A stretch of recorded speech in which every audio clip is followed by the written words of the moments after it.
guys, I'm Dupree, and today I'm going to run through some 9-ball with you guys. So one of my favorite drills, if not my favorite drill, is just to throw out 9 balls on the table, run them out.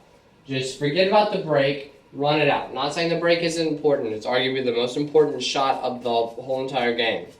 If you don't break well, you're not going to get to run out. But again, vice versa, if you don't run out, you don't get to break again.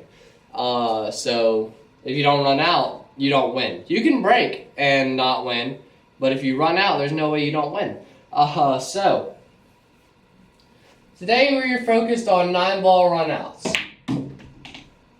9-ball runouts, running out 9 balls in the game of 9-ball. 1, 2, 3, 4, 5, 6, 7, 8, 9. So our focus today is making the game easy. Some steps that I like to do when I'm running out a rack of 9-ball. So again, we always think 3 balls ahead. That's the basic stuff. We're always using our 3-ball patterns. If you're following the channel, you know what I'm talking about. If you're not following the channel, press that subscribe button and then you'll see what I'm talking about. So we're always thinking 3 balls ahead. Where do I need to be on the 6 to be on the 7? So I want to be about here on the 7, so I'm going to shoot.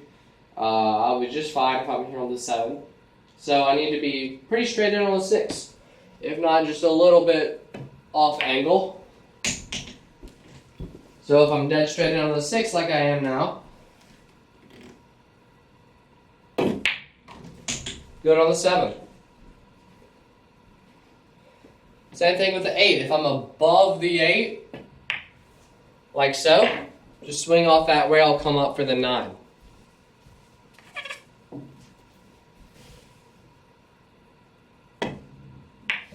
So you notice during this run out, I didn't really hit anything hard. Now, I don't like to hit hard if I don't have to, because that increases the chance of a ball hitting these points and just drawing out. So I like to keep all of my shots around the same speed, and that speed is not too hard, not too soft. And the reason for that is because if you hit really, really soft, the chances that the ball's going to go in goes up. However, the ball, if the table's not completely level, completely straight, the ball has the potential to curve off of its original path. So, by hitting just a bit harder, we can make sure that doesn't happen. But obviously some shots we're going to have to hit harder, such as shots that require a lot of spin, such as the one I just did. And those are called shots that get you back in line, recovery shots. Recovery shots are arguably the most important shots in pool. Everything is arguably the most important shot in pool. But did you see that 6-ball drop in? The only reason that 6-ball dropped, that was a bad shot on my part. I admit that. That was bad aim. But the only reason that 6 and the only reason that 7 dropped is because I'm shooting with pocket speed. I'm not shooting soft, but I'm not shooting hard.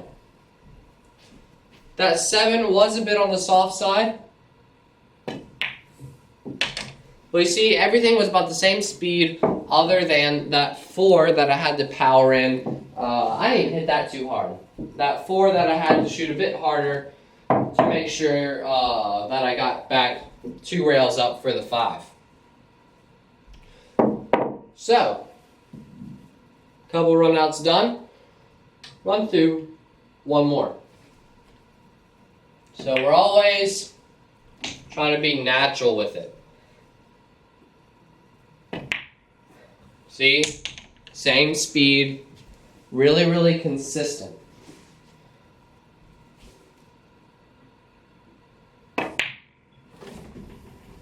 Everything's got that nice sound to it. When you're playing good pool, there's a good sound that goes with it.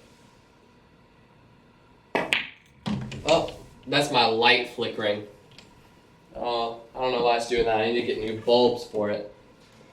But this right here is a recovery shot. I'm on the wrong side of that ball. And that wasn't a very good recovery shot. So now, this is where you have to spend extra time.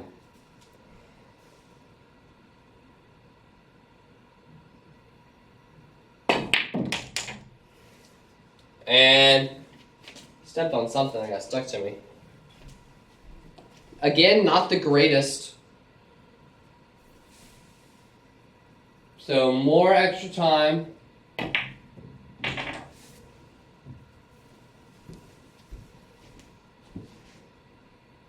That one's not bad. Not bad. But again, just a little extra time because we are on the last two balls. This is where it really, really matters.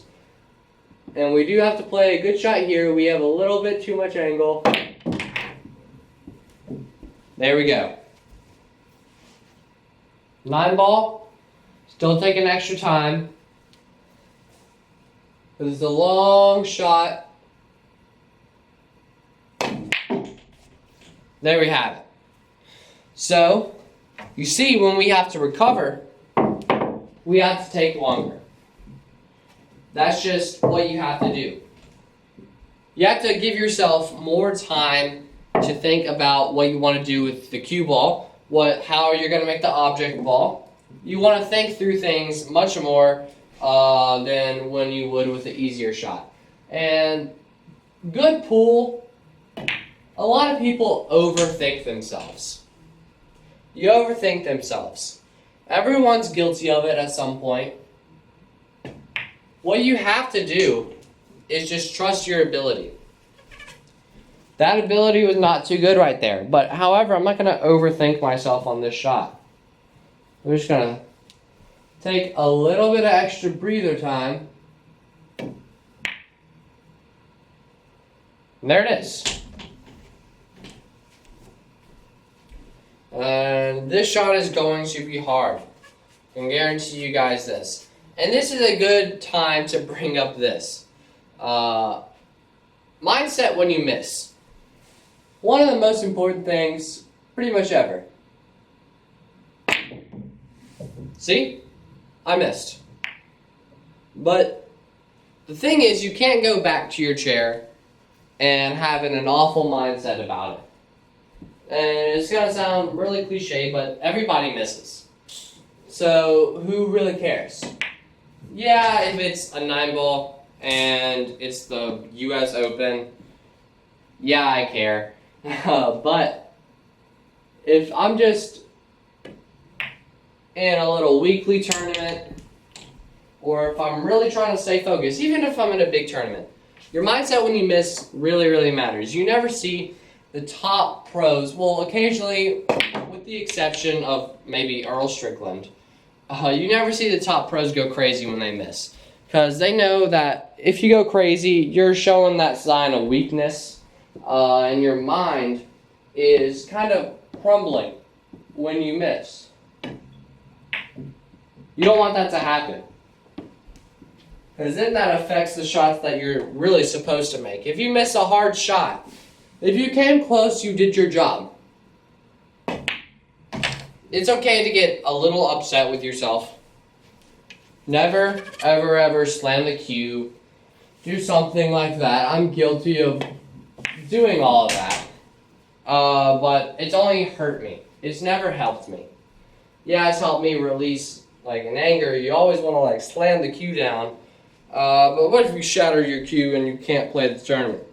Then you got nothing to break and you're still 10 times as mad. So you always want to keep that mindset in check. Alright, so that is it for this video. Thank you guys so much for watching. I really hope you enjoyed. If you did, please click the like button down below. If you want to be notified when I upload a new video, you can click the subscribe button, then the bell icon right next to it. That'll just send you an email and a notification saying that I've uploaded a new video. We are so close to 100,000 subscribers. We are at 95,035. So click that little circle up there and subscribe to the channel. Tell all your friends about the channel. Share the channel on your Facebook. Do everything with the channel. Share the channel a lot. We're trying to get to 100,000 within the next month, and I really strongly believe that we can do that. So thank you guys so much for subscribing and watching, and I will see you in the next video.